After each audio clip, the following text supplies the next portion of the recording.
I'm David Volk, a voice of the resistance, albeit a strange and funny one. Today's post, I go into the way back machine for, I think my bank is messing with me. Is an electric-powered bank really gaslighting me? Have you ever had the feeling that your bank is messing around with you? Well, I do. Oh, sure.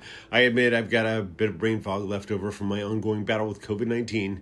Everybody sing with me, my corona. So I'm not completely sure. Truth be told, the impression may also be the result of self-inflicted concussion I got from hitting myself in the head each time I gave one of my children a simple instruction and had them question it. Most parents know what I'm talking about, but if you don't, here's a perfect example. There's a dish drainer filled with clean dishes in the sink that they've been ignoring for hours, possibly even days. So, in your infinite wisdom and patience, you foolishly ask them, "Could you please clean out the dish drainer?" It seems simple enough, doesn't it? Until the questions start. Does that mean you want us to wash it? Shouldn't we take the dishes out first?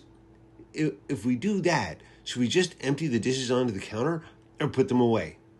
All of which leaves you smacking yourself in frustration, wondering why you bother. And for those of you who have asked if there is something different about my appearance, I will tell you that it's not your imagination. My forehead really is flatter and the sides of my head are narrower for the exact same reason. But that's not the point, is it? No. The point is that I think my bank has now joined in on the fun of confusing and annoying me. Ever since the so-called end of the pandemic, my bank has been using its drive-up window. It has stopped using its drive-up window. It never said it was closed, nor did it block off access to the window, mind you. You could drive up there and sit to your heart's content. And no one would ever wait on you, which actually made for a pleasant visit to the bank. Indeed, I didn't have to worry about whether or not I brought the right forms of ID, get upset over forgetting a check I needed to cash, or sit on the edge of my seat waiting for a report on my account balance. I could just sit there, listen to music or a favorite podcast, take a moment to catch my breath, and even meditate if I was so inclined, until I actually had to go into the bank and get stuff done. This is where I encountered another post-pandemic innovation, a new staffing strategy.